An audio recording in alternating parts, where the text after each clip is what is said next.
Bonjour à tous, vous avez l'habitude, chaque mardi on se retrouve pour une nouvelle interview Star Academy. Aujourd'hui je suis avec Maya. Coucou! Comment ça va Maya? Eh bah tout va très bien, je suis heureuse. Certes, je suis sortie. On a à peine commencé que déjà. Mais tout va bien. La personne est tellement souriante. Ah, ça me fait plaisir de... Bon, ça me fait pas plaisir que tu sois éliminée, mais ça me fait plaisir, tu vois, de démarrer ma semaine avec toi, avec autant de sourire et de bonne humeur. Je savais que j'allais te trouver comme ça, j'avais pas trop de doutes, même si je me doute que c'est pas évident de sortir. Voilà, ça me fait plaisir quand même de te retrouver comme ça. Et t'avais l'air apaisée. Ouais. Comment tu t'es sentie quand tu as su que tu sortais? Alors, quand j'ai su que je sortais, forcément, il y a un petit peu de déception, parce qu'on espère rester le plus longtemps possible. Mais je suis tellement fière de mon parcours, des progrès que j'ai faits, qu'en fait, j'ai juste envie d'être fière de moi et de garder que le positif, quoi. J'ai pas envie de me concentrer sur ma sortie. On a un peu de temps aujourd'hui, on va pouvoir revenir sur tout ton parcours, ce qui t'a mené à la Starac. Donc on va commencer par l'ordre chronologique, j'ai envie de dire. Le casting, parce que j'ai lu des interviews de toi, et tu n'as pas passé un casting de façon classique. Non, pas du tout. Tu peux me raconter? Pas du tout. Alors, donc moi j'ai été contactée en février par la casteuse. Et en fait, déjà, je reçois un message sur Instagram. Moi, j'y croyais tellement pas. Je lui ai dit non, mais t'es un fake. T'as répondu ça? Oui. Je lui ai envoyé moi un mail, je vous crois pas. Soyez professionnels, mettez en objet casting Star Academy. Et en fait, donc je réponds. Et en fait, moi, j'allais partir en Grèce en Erasmus. Donc, je me doute que ça va être très compliqué de pouvoir revenir sur Paris, passer des castings, parce que des billets Athènes-Paris, ça coûte cher. Enfin, c'est compliqué, quoi. Donc, la casteuse et moi, on reste en contact. J'envoie 2-3 vidéos de moi qui chante. Mais en fait, à chaque fois qu'on me dit « Est-ce que tu peux venir à Paris pour les castings ?» Je dis « Bah non, bah c'est compliqué. Moi, j'avais les cours en Grèce, etc. » Et alors, on me dit « Oui, Maya, la dernière date de casting, c'est fin juin. Est-ce que tu peux venir, etc. » Et là, je me dis « Bon, je pense que je vais avancer de quelques jours ma rentrée en France pour pouvoir passer les castings. » Ok, donc jusqu'à présent, c'était jusqu'à avant fin juin, tu faisais tout à distance, en vidéo? Oui. Ouais, j'ai tout fait à distance en vidéo, même la danse, etc. Donc mon casting, il a été pas du tout classique, quoi. Et t'en avais parlé à des gens autour de toi? Parce que comme t'étais pas à l'autre bout du monde, mais quand même à quelques dizaines de centaines de kilomètres, milliers de kilomètres même. Oui, j'étais loin. Non, ouais, j'en avais parlé à mes copains les plus proches d'Athènes. Et mes parents étaient au courant. Mais en fait, moi, j'y croyais pas trop, en vrai. J'avais pas la prétention, mais je pensais pas que j'allais être prise, quoi. Donc, je le disais, mais à titre anecdotique, quoi. Et j'étais trop contente de pouvoir juste dire oh là là, j'ai passé les castings, quoi. Et pour moi, c'était déjà super de dire que j'avais passé les castings, quoi. Ouais, parce qu'on vient de chercher, c'est hyper flatteur. Mais oui. Et je sais même pas comment on m'a trouvée. Et t'as regardé la saison précédente ou la première, tu sais, au moment du retour de la Starac? Non, moi je suivais pas trop en plus la Star Academy avant, donc je sais pas, c'était hallucinant. Génial. Ah oui, donc t'étais même déconnectée de ce qu'il y avait eu l'an passé, de l'engouement aussi qu'il y avait eu sur les premières saisons.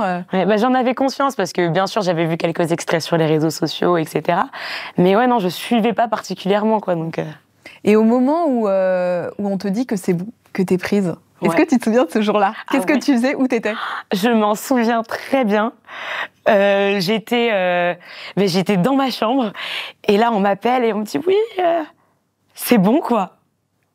Et là, je pense qu'il m'a fallu un temps. Même là, tu vois, quand j'y repense, j'arrive pas à y croire encore, en fait. C'était quand ça, si on fait le calendrier? C'était donc quand on m'a dit la réponse définitive, c'était fin août. Ah oui, donc c'est vraiment à 1 mois de rentrer dans le château, quoi. Ouais, on nous l'annonce vraiment pas beaucoup avant que c'est sûr à 100%. Et en fait, c'est compliqué de se projeter. Enfin, moi, j'avais prévu à la base de continuer mes études, j'avais trouvé une alternance. Donc en fait, je me suis retrouvée dans une situation à devoir dire, genre 1 semaine avant que mon alternance commence, désolée, je vais faire la Starac, quoi. Donc... Attends, c'est incroyable. Donc tu dis à la personne à qui tu vas faire ton alternance, j'ai la Starac? Ouais, et au début, je me rappelle, il me dit, non mais Maya, c'est une blague. Et je lui dis, non, je suis désolée, je suis sérieuse, quoi. Mais même moi, j'y crois pas et je suis infiniment désolée de devoir vous lâcher, quoi. Mais je peux pas rater cette opportunité, quoi. Tu peux pas mentir, enfin, j'en sais pas un mensonge que tu pourrais faire, quoi. Et tes parents réagissent comment? Parce que pour les parents, ça peut être un peu stressant, une émission télé, c'est un gros truc. Oui, mais mes parents, ils sont hyper dans le soutien. Ils trouvent ça génial, ils sont contents pour moi. Mais surtout, ils ils hallucinent encore plus que moi. Je pense que c'est eux les plus choqués parce que mes parents ne font pas de musique. Enfin, moi, j'ai pas grandi dans un univers bordé par la musique, quoi, de base. Donc, je pense que c'est eux les plus choqués que je fasse quelque chose avec ma voix, quoi. Et on a une tradition ici, c'est de te faire chanter un petit bout d'une de tes chansons de casting, parce que nous, on n'était pas là. Donc, qu'est-ce que tu avais choisi au casting? En fait, au casting, c'était 2 chansons que j'ai faites sur le plateau. J'ai chanté Icy Red et Mourir sur scène. Donc, tout le monde m'a déjà vu les chanter, en fait. Okay. Donc, tu veux nous faire lequel? Choisis un petit bout de celle que tu préfères, celle qui a, je sais pas, qui résonne le plus en toi. Ok, je veux bien faire Mourir sur scène un petit peu. Eh bien, vas-y, la caméra est là, le public est là. Moi, je veux mourir sur scène, devant les projecteurs. Oui, je veux mourir sur scène, le cœur ouvert, tout en couleur. Voilà. Certainement cette chanson qui t'a permis d'accéder au château ensuite. Oui. Comment tu te sens quand on te repropose de la chanter? C'est sûr que je me reprojette à ce moment-là du casting où honnêtement j'étais trop heureuse de faire le casting, mais j'y croyais pas trop et je réalise à quel point je suis chanceuse d'être ici, là, maintenant, quoi. Qualifié pour la tournée. Qualifié, non mais c'est un rêve éveillé, c'est hallucinant. Bon, on va continuer de parler un peu de tes potes de l'aventure. Je te fais un petit quiz de questions rapides. Tu réponds avec la première personne qui te vient à l'esprit. Soit des candidats qui sont encore en jeu, soit ceux qui sont partis. Les profs, tu vas voir, c'est facile. Ta masterclass préférée, avec les personnalités qui sont venues donner des masterclass? Alors, moi, ma masterclass préférée, j'ai beaucoup aimé celle de Julien Doré avec les crocodiles. Pourquoi? Parce que, en plus, moi, je me rappelle, c'était un jour où, je sais pas, j'étais un peu instable émotionnellement ce jour-là. Et ça m'avait fait beaucoup de bien de chanter les crocodiles avec Julien. Et puis, j'ai trouvé l'exercice drôle, décontracté. Ça nous a fait lâcher la pression, quoi. Et puis, je trouve que ton énergie matche bien avec celle de Julien. Oui. Il a l'air hyper drôle, hyper détente aussi, super souriant. Celui que tu vois gagner la Starac. Qui est-ce que je vois gagner la Starac? Honnêtement, je ne sais pas du tout. Attends. En fait, c'est que pour moi, ils ont tellement tous leur chance de gagner. Et puis, c'est pas moi qui choisis, c'est le public. Donc, ça va être en fonction du parcours qu'ils vont faire. Alors, je sais pas, est-ce que tu as la sensation que quelqu'un se démarque un peu plus? Tu vois, pas forcément. Ouais. Parce que le fait de gagner la Starac ne veut pas dire que ceux qui ne gagnent pas ne seront pas des grands artistes, mais par rapport au programme. Ouais, bien sûr. Non, après, moi, je trouve que Ebony est exceptionnelle dans l'exercice des évaluations. Elle a jamais été nommée. Enfin, moi, ça m'étonnerait pas qu'elle aille très très loin, quoi. Puis en plus, maintenant, elle fait des tableaux dans ses chantés. Là, j'ai vu sur le dernier Prime, ils lui mettent la tête en bas, elle arrive à chanter. Comment c'est possible? C'est hallucinant. Celui avec qui tu ne pourrais pas vivre en coloc à l'année. Il laisse traîner ses affaires, il ronfle trop fort. Enfin, tu vois, un petit truc comme ça. Je pense que je ne pourrais pas vivre avec Charles en coloc à l'année. Pourquoi? Parce que... Pourquoi? Parce qu'il laisse un petit peu traîner ses affaires de partout et c'est un peu compliqué pour laver la table et tout ça. Tu sais que tous ceux qui sont venus ici, quasiment, ont fait un 100% Ils ont sur tous dit Charles, en me disant la même chose, en me disant c'est le petit pousset. Ouais. Mais quand il va venir, il va falloir que tu fasses prendre sa revanche parce que tout le monde dit que c'est le petit pousset. Pas de méchamment, un peu compliqué. Ton candidat préféré de la saison dernière? Et si tu n'avais pas regardé, tu... Ouais. Alors moi, mon candidat préféré de la saison dernière, je pense que je dirais que c'est Elena.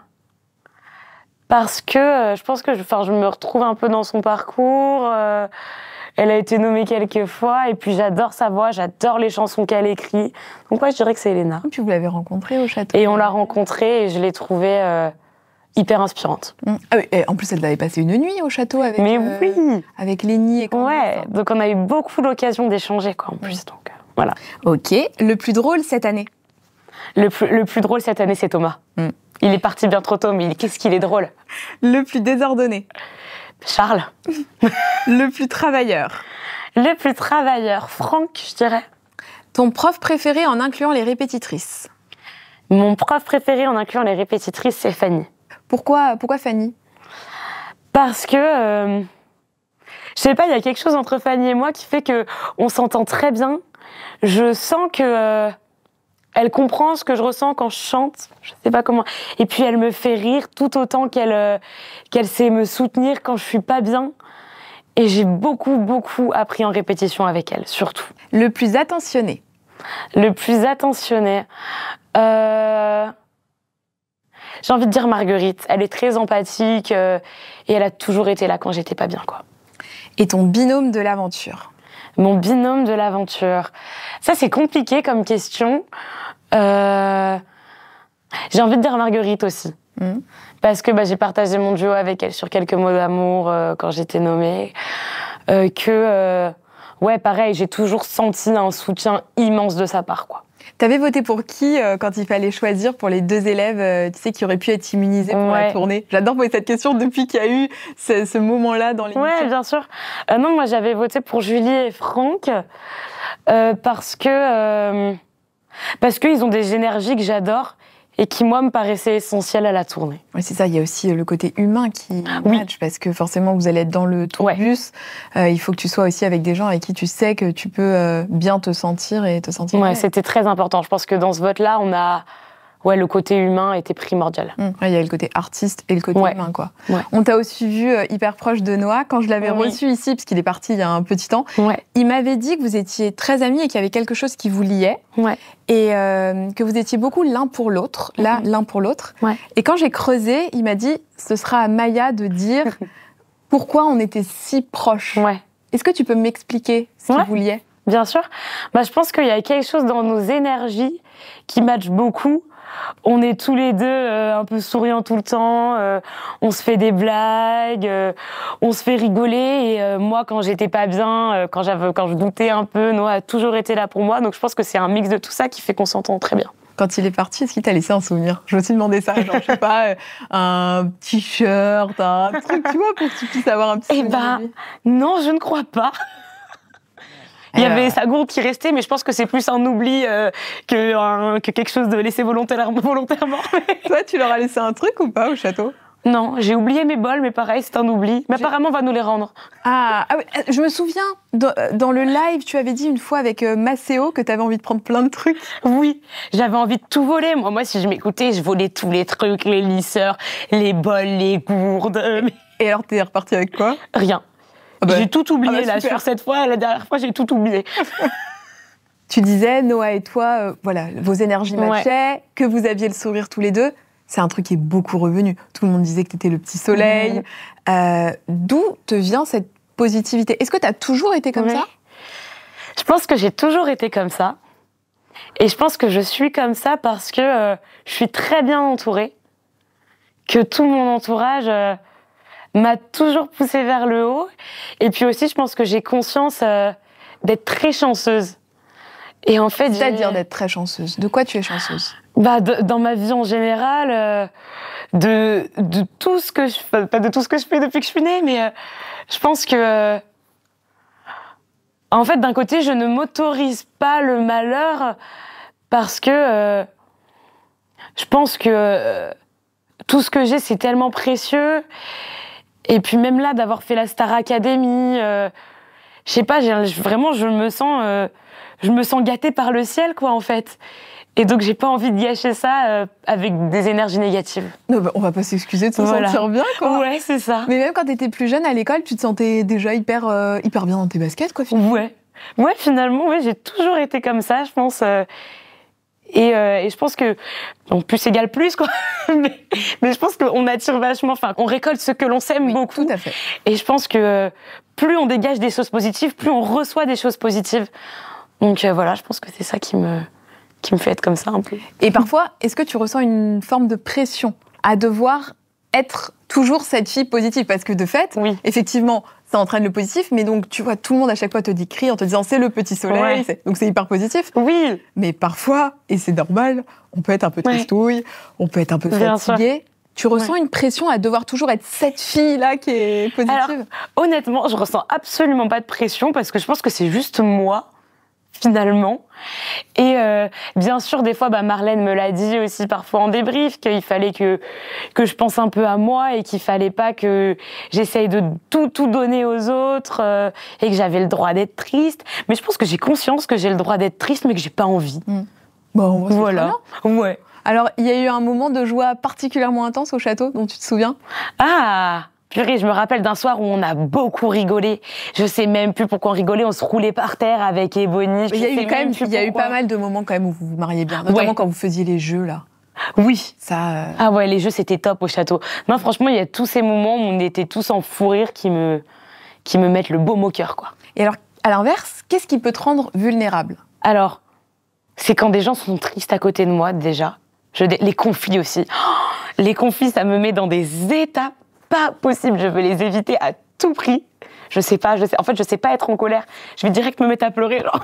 Ah oui, il y a trop d'émotions qui arrivent. Ouais, c'est trop dur. Ouais, je pense beaucoup les conflits. Puis ton papa est venu sur le Prime. Oui. Et ton papa a parlé de tout ça, de ta positivité, du fait que tu pleures, que tu ris. C'était tellement émouvant de le voir sur le Prime. C'était trop drôle. Sur les réseaux, il y a eu plein de petits détournements parce que des gens disaient « Mais il faut qu'il rende le micro à Nina. » Arrêtez, c'était trop drôle. Il a fait un tunnel, mais en même temps, c'était à la fois très drôle et hyper touchant aussi. Oui. Ouais, non, moi j'ai trouvé ça très touchant, ça m'a fait rire aussi, et puis je me rendais compte sur le moment que mon père il était en train de tunnel TF1, quoi. Ça m'a fait beaucoup rire, ça m'a fait trop plaisir. Tu t'attendais à le voir sur ce Prime-là? Mais absolument pas. J'aurais jamais pensé que mon père viendrait un jour sur un Prime. Et les mots qu'il a dit t'ont touché? Oui. Ouais, bien sûr. Et puis ça m'a fait plaisir parce que je pense, en fait, moi, j'ai pas envie que mes parents s'inquiètent pour moi. J'ai pas envie que mes parents pensent que parce que je pleure à un moment donné, je suis triste. Et puis mon père, il a bien exprimé que, en fait, si je pleurais, c'était juste pour extérioriser ce que je ressens. Mais au fond, je suis toujours hyper heureuse, quoi. J'ai quand même trouvé ça assez fort de voir ton papa parler de tes émotions et de sentir que dans ta famille, vous étiez très à l'aise de parler de vos émotions. Je pense que c'est pas le cas de toutes les familles. Tu peux me parler de ça, du rapport aux émotions dans ta famille? T'as des frères et sœurs ou pas? Ouais, j'ai un petit frère. Il a quel âge? Il a 18 ans. Et comment vous avez été éduqués justement dans ce rapport aux émotions? Nos parents, on s'est toujours sentis très à l'aise face au rapport de nos émotions. Même moi qui suis une fille et mon frère, il a un garçon. Et on a souvent tendance à dire aux garçons surtout qu'il faut pas montrer ses émotions, qu'on doit être fort parce qu'on est un homme.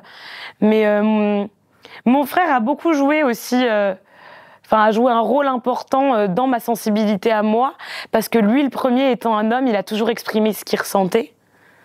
Donc je pense que ça m'a aussi permis d'extérioriser beaucoup moi. Et on a toujours été très à l'aise, on a beaucoup discuté avec nos parents de ce qu'on ressentait, de que c'était ok, que si ça allait pas, on pouvait aller en parler à quelqu'un. Enfin, le rapport à nos émotions est hyper clair, quoi. Et avant que tu partes, ils t'ont donné des conseils pour justement essayer de bien vivre l'aventure ou juste des conseils de famille? Ouais. Ils m'ont écrit des lettres que je devais relire si je me sentais pas bien.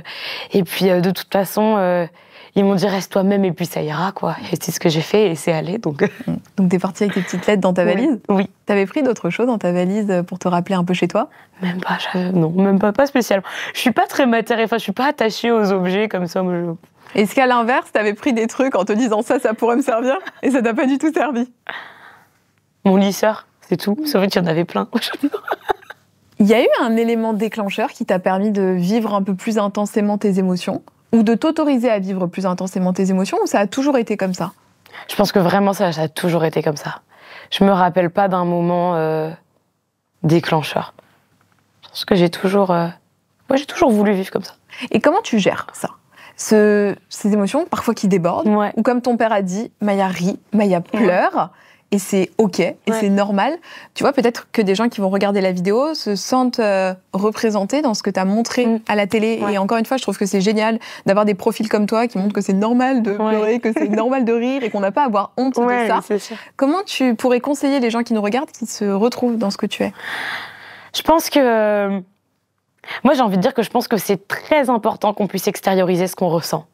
En fait, que ce soit de la joie, de la tristesse, et en fait, on n'est pas seul dans ce qu'on ressent.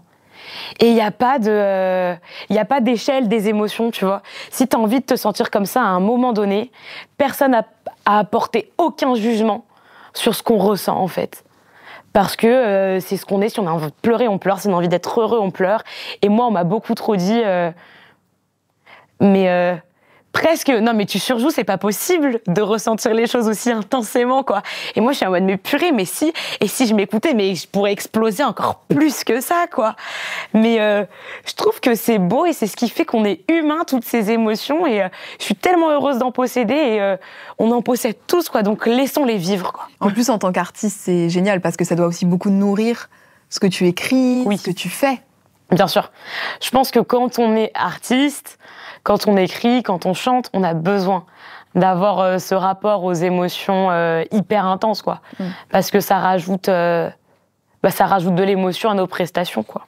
Lara Fabian l'avait souligné quand elle avait fait, je me souviens, son débrief. T'as été venue, t'avais été assez émue ce jour-là, parce qu'en plus elle avait souligné quelque chose qui était par rapport à ta voix. Elle avait dit que tu avais peut-être des nodules, qu'elle entendait ça. On te l'avait déjà dit ça avant la Starac ou pas? Alors en fait, moi on me l'a dit une semaine avant que je fasse la Star Academy, parce qu'en faisant les castings, en fait, on s'est rendu compte que j'avais ce petit grain de voix cassé, quoi. Et on a dit, bon, on va faire des tests à Maya pour vérifier et pour adapter les chansons que je fais, ma manière de travailler avec les profs, les répétitrices, etc. Donc on me l'a dit juste avant la Star Academy.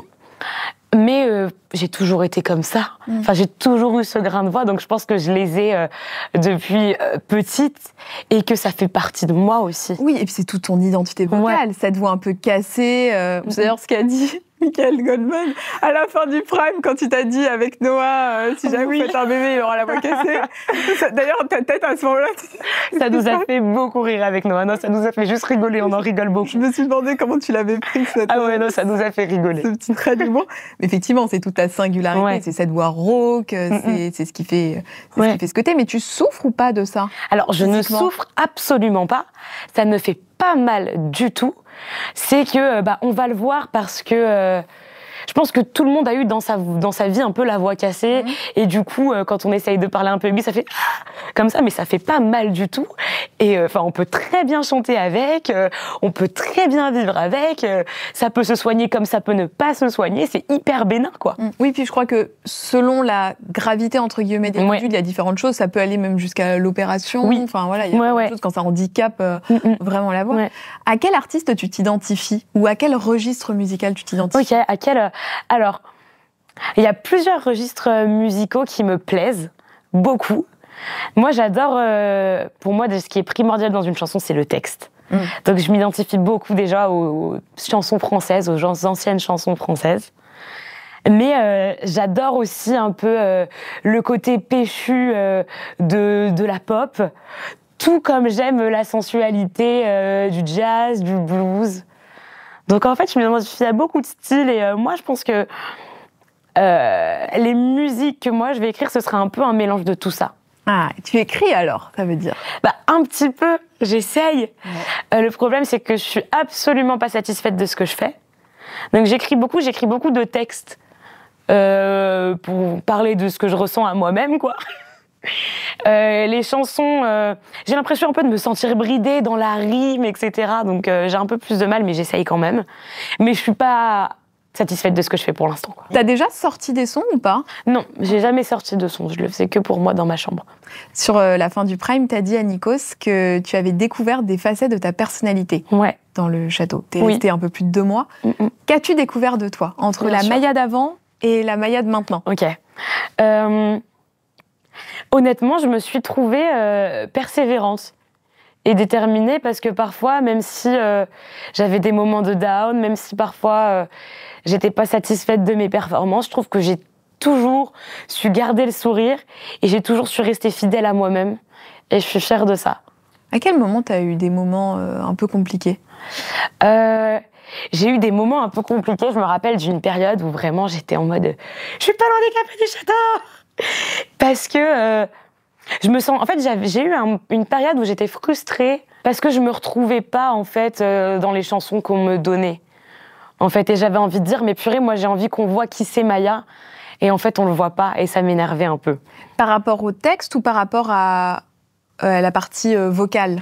Par rapport aux chansons qu'on pouvait me donner, qui soient, je dirais plus un ressenti général, quoi. Voilà, à quel moment t'as transformé le... En fait, je me suis dit, bon, allez, ça suffit. Peut-être que, oui, t'as pas tout ce que tu veux dans l'aventure, mais c'est normal. Et ce qui compte, c'est pas les cartes qu'on te donne, mais c'est ce que tu vas en faire, quoi. Donc, voilà, j'ai décidé de me reprendre en main et de kiffer, quoi. Et puis après, il y a eu le prime de la tournée. Oui. Et là, le soulagement. Ah ouais. Le soulagement. Quel soulagement, le prime de la tournée. Je m'attendais tellement pas à aller si loin. J'ai été surprise et je le suis encore. Genre, j'arrive pas à réaliser encore. Tu t'attendais à aller jusqu'où quand t'as commencé l'aventure? Est-ce que tu t'étais mis un objectif? Ouais. Bah, mon objectif, c'était de pas partir la première semaine. Donc déjà, finalement, rapidement, t'avais atteint ton objectif. J'ai très vite atteint mon objectif. Après, il y avait ce truc de passer un peu le cap des 1 mois. Et puis la tournée, bien sûr, j'osais rêver, quoi. Mais j'y pensais tellement pas. Je suis trop contente, je suis trop fière de moi. Et je suis trop reconnaissante du soutien dont j'ai été... Enfin, t'as bénéficié. Ouais, dont j'ai bénéficié par le public, quoi. Parce que là, t'as récupéré ton téléphone. Comme en plus, le prime, c'était vendredi. Ouais. Là, à l'heure où on tourne, pour vous situer dans le temps, on est lundi. Donc, t'as eu 2 jours pour te reposer un peu, pour prendre ton téléphone. Qu'est-ce qui se passe quand t'allumes ton tel? Et qu'est-ce qui se passe quand j'allume mon téléphone? Bah, j'ai beaucoup plus d'abonnés sur Instagram. Et puis, je reçois beaucoup de messages positifs, d'encouragement. Et c'est un peu compliqué parce que pour l'instant, j'ai pas eu trop le temps de répondre à beaucoup de monde. Mais je vais vraiment essayer de prendre ce temps. Je trouve ça très, très important. Et ça me donne encore plus de force pour continuer, persévérer, quoi. T'avais peur de ça quand t'étais dans le château, de te dire, est-ce que j'ai été appréciée? Ouais. Est-ce que je vais prendre aussi des abonnés ou pas du tout? C'était quoi tes craintes quand tu étais dans le château, si tu peux te remémorer ça? Bah, bien sûr qu'il y avait cette crainte de se dire qu'est-ce que les gens pensent à l'extérieur de moi. Et puis surtout que moi, je voyais que ma voix était quand même très différente de celle des autres, que j'avais beaucoup moins d'amplitude vocale. J'avais peur que ce soit ça qui ressorte beaucoup. Et puis on se demande si on va pouvoir faire de la musique après, si on est assez suivi pour ça. Ouais, c'est compliqué. Après, moi, je sais que j'étais hyper quand même à la cool par rapport à ça. Je me disais, bah écoute, si je suis suivie, tant mieux, ça veut dire que ce que je fais, ça plaît. Et puis sinon... Bon, sinon, forcément, ça rend triste, mais je me disais que c'était pas la fin du monde, quoi. Oui, puis tu sais peut-être qu'il y a aussi une forme de linéarité dans ton parcours, comme tout arrive sans que ce soit prévu, sans que tu aies forcément manifesté pour que la Starac, ça te tombe dessus, mais sinon, t'aurais pris ton alternance. Ouais. Tu bossais dans quoi, d'ailleurs? Je t'ai même pas demandé. Alors, bah là, j'allais bosser un peu dans le commerce international. Okay. J'étais en école de commerce, un peu dans le... Ouais, marketing, management, tout ça, quoi. Oui, donc rien à voir pour le coup rien à voir. avec la musique. Mais je savais absolument pas ce que je voulais faire de ma vie avant. Oui, et maintenant... Ah! Donc maintenant, ça y est, tu sais que c'est... Est-ce que c'est ça, d'ailleurs, que tu veux faire? Ouais, je suis tellement moi, et je suis tellement heureuse quand je suis sur scène, je veux être sur scène. Mais pourquoi, avant, tu n'avais pas pensé à ça? Bah parce qu'en fait, on voit que la musique, c'est un univers qui est très compliqué à atteindre. Et en fait, moi, c'était un rêve de petite fille. Et puis, genre, je faisais beaucoup la blague quand on était en école de commerce, qu'on devait... tu sais, moi, j'avais beaucoup de cours sur qu'est-ce qu'on peut faire plus tard, arriver à choisir son master. Et moi, je disais toujours, non, mais en vrai, les gars, moi, je veux faire chanteuse, quoi. Mais j'avais un peu arrêté d'y croire parce que c'est compliqué de se projeter dans ces milieux-là, quoi. Mais ouais, non, mais c'est un rêve. J'ai toujours rêvé, quoi. Bon, alors maintenant, ça y est, c'est dessiné, quoi. Là, ouais. Là, j'ai envie et je donnerai tout pour faire de la musique dans ma vie, quoi. As-tu une frustration de tout ce qui s'est passé ces dernières semaines, l'impression de ne pas avoir montré tout ce que tu voulais au château, ou tu ressors en te disant j'ai tout montré, tout ce que je voulais montrer, ma personnalité, mon amplitude vocale Bah, je pense que j'ai quand même déjà eu la chance de rester assez longtemps dans l'émission pour montrer quand même une grande partie de ce que je suis. Mais... Qu'est-ce qu'on ne sait pas encore de Maya? Je sens qu'il y a un petit truc qu'on ne sait pas encore. Ouais, mais il y a plein de choses encore que moi j'ai envie d'exprimer et que j'ai pas pu montrer sur le plateau. Notamment tout cet univers un peu jazz. Et puis des chansons émotions à texte. J'en ai pas fait tant que ça. J'avais fait casting au début. Et puis depuis, j'en ai pas refait. Casting, c'était quand tu étais avec Thomas. Ouais. C'était un moment dur, ça. Donc, pour recontextualiser, vous étiez face aux académiciens. C'est au moment où ils devaient voter pour l'un ou pour l'autre. Et là, effectivement, vous chantez face à tout le monde. Tout le monde pleure. C'était dur, ça. C'était dur. C'était un exercice qui était très compliqué. Mais d'un côté, c'est un exercice que j'ai tellement aimé, dont je garde un super souvenir, parce que moi, j'adore mettre mes émotions au service du texte, au service d'une chanson. Et là, j'ai senti que je pouvais le faire, quoi. Et je suis heureuse de l'avoir fait sur casting, mais j'aurais aimé pouvoir le faire sur encore plus de chansons, quoi. Donc ça, c'est pour la partie vocale. Et sur la partie personnalité, est-ce qu'on a tout découvert de toi ou est-ce qu'il y a une partie de Maya qu'on ne connaît pas encore ? Je pense que sur la personnalité, j'ai tellement été moi tout le temps que je pense qu'on sait un peu qui je suis. Je pense que je peux rien cacher à personne de toute façon. Mais... bien sûr, je suis pas non plus un livre ouvert. Enfin, je pense qu'on sait pas qui je suis à 100%, mais on voit bien quand même, on voit bien ce que je dégage, quoi. Et non, je suis quand même heureuse de ce qu'on a vu de moi. T'es contente de ton dernier prime, de tes dernières prestas. Est-ce que tu pars sur un prime sur lequel tu dis, là, j'ai fait le job ? Là, dernier prime, j'ai dead. Attends, t'as dead 2 fois de suite ? J'ai dead. Déjà avec Kenji ? Avec Kenji, c'était trop bien. Plus Kenji qui te chante après une petite chanson. C'était génial. Kenji, franchement, quand Kenji m'a chanté la chanson, je me rappelle, on a un peu sorti en coulisses et j'ai dit, oh là là, franchement, là, si je sors, je peux sortir, Kenji m'a chanté une chanson, quoi. T'as pu parler un peu avec lui après ? Ouais. Pas après, mais j'ai parlé avec lui au moment des répétitions, etc. Et je suis trop heureuse de l'avoir découvert parce que c'est un garçon hyper jovial, hyper rassurant aussi et drôle, donc trop bien. Qu'est-ce qu'il te dit quand vous êtes tous les deux pendant les répètes ? Il te donne des conseils ? Ouais. Quoi, par exemple ? Il m'a donné quelques conseils au moment des répétitions, sur la prononciation des syllabes. Il m'exprime les points forts qu'il pense que j'ai. Et il me dit merci pour la joie que t'apportes aussi. Oh. Donc, ça, c'est gentil. Ouais, c'est trop mignon. Il y a Kenji, et il y a aussi eu la presta avec Marine. Oui. Qui se termine par le climax, le bisou, Marine et Maya. Je me demandais si vous alliez le faire comme on l'avait vu passer dans une quotidienne. Que symbolisait ce baiser sur le prime ? Ce baiser-là, il était fait pour donner un sens à la chanson. C'était un bisou d'amitié, bien sûr, mais qui donnait un sens d'interprétation à la chanson. Et puis, pour moi, c'était un message important à faire passer. C'est quoi le message que tu voulais faire passer ? C'est de montrer qu'on peut s'aimer, peu importe notre sexe, peu importe notre orientation sexuelle. Un bisou, c'est un bisou. Et une chanson, elle peut être interprétée autant par 2 hommes que par 2 femmes, que par un garçon et une fille. Okay. La prochaine question, c'est pas moi qui vais te la poser. C'est Maureen qui était à ta place la semaine dernière. Il y a une autre tradition, c'est que la personne qui est là la semaine précédente laisse un message au suivant sans savoir qui il ou elle sera. Ok. Je voulais te demander quelle chanson tu te verrais faire sur la tournée, avec moi ou avec d'autres, ou toute seule ou tout seul. Moi, j'ai juste hâte de savoir quelles inspirations artistiques tu veux partager sur cette tournée. Je te fais de gros bisous. Et oui, on en a parlé. La tournée approche. Oui. Alors bon, je pense que vous allez pouvoir aussi dire ce que vous aimez, ce que vous n'aimez pas. Qu'est-ce que tu as envie de faire ? Si aujourd'hui tu pouvais laisser un message à la personne qui s'occupe de faire la playlist, grave. Qu'est-ce qu'on veut dans cette playlist ? Qu'est-ce que je veux dans cette playlist ? Moi, j'adorerais déjà faire, en vrai, une chanson qui bouge un peu, qui met le peps, qui donne le sourire aux gens, parce que je pense que si on vient nous voir en tournée aussi, c'est en partie pour ça. Mais d'un côté, j'aime aussi tellement chanter des chansons tristes. Donc, j'aimerais bien faire une chanson joie, une chanson un peu émotion. Et après, si j'ai un exemple de chanson émotion, moi, il y a une chanson que j'ai toujours dit que je rêverais de faire en prime, c'est Ne me quitte pas. Après, Franck l'a fait sur le dernier prime, c'est vrai. Bien évidemment. Mais franchement, je l'aime tellement cette chanson, je me suis toujours dit que je rêverais de la chanter. Et sinon, après, j'ai beaucoup aimé sur l'album Mon Dieu avec Noah à la faveur de l'automne. Et je kifferais le refaire à la tournée. Ah, c'est pas mal, là, tu me fais une bonne petite séquence. Hein. Y a-t-il des artistes avec qui tu aimerais collaborer ? Ouais. Alors, il y en a tellement. Attends, tu sais que je suis trop nulle quand on me pose cette question. Bah vas-y, parce que passe un message. Hein. À chaque fois, je sais jamais quoi répondre. J'ai beaucoup aimé chanter avec Grand Corps Malade. Je l'ai trouvé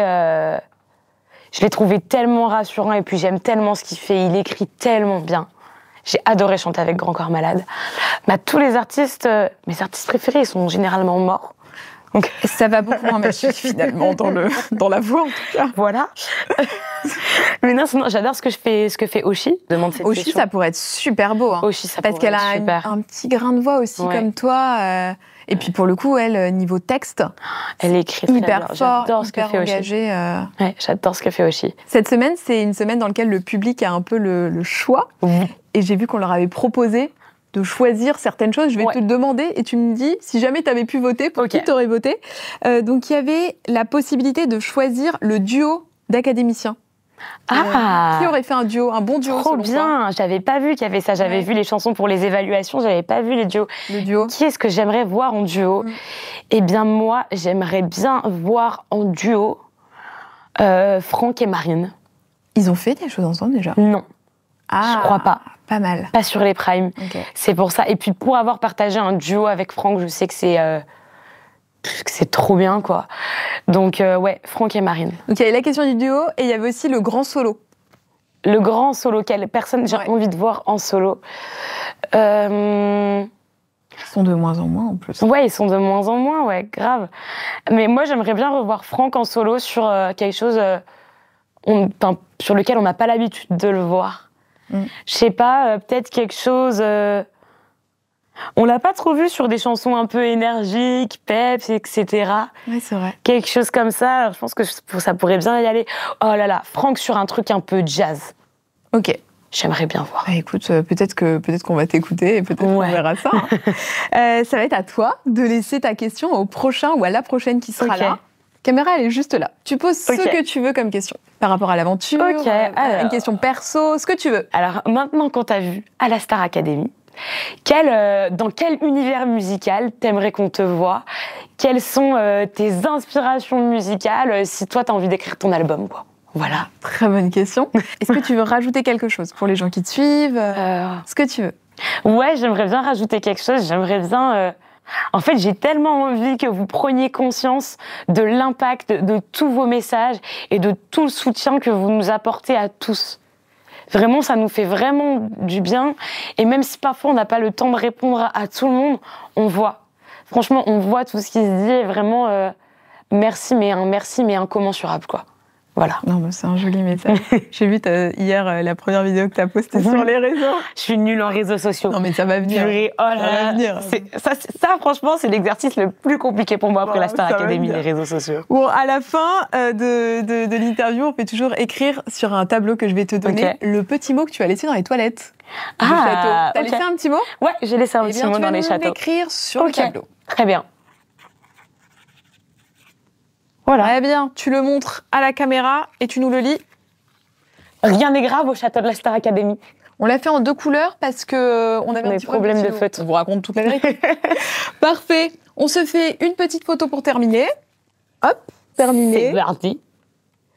Tadam! Merci beaucoup, Maya. Merci, avec grand plaisir. J'ai été enchantée de commencer cette semaine avec toi. Ouais. Ça m'a mis de bonne humeur. Mais tout pareil. T'as passé un bon moment? J'ai passé un super bon moment. Bon. Merci beaucoup. Et ben merci à toi. Je te souhaite beaucoup de bonheur pour la suite de ta journée avec tes interviews. Et puis j'ai hâte de te voir sur la tournée. Merci beaucoup. Moi aussi, j'ai trop hâte d'être sur la tournée. Ça arrive très bientôt. Très bientôt. Comme ça, tu vas pouvoir te reposer un peu, reprendre des forces et puis réattaquer au mieux. Merci à vous de nous avoir suivis. On espère que cette interview vous aura plu. Je vous mets les réseaux de Maya ici, les miens juste là. Venez voir ses premières stories d'influenceuse. Oh là là, la cata! J'adore la suite. Vous nous dites dans les commentaires ce que vous avez pensé de cet échange. Nous, on vous lira avec Maya et on se retrouve la semaine prochaine pour une nouvelle interview Star Academy. À bientôt. Ciao!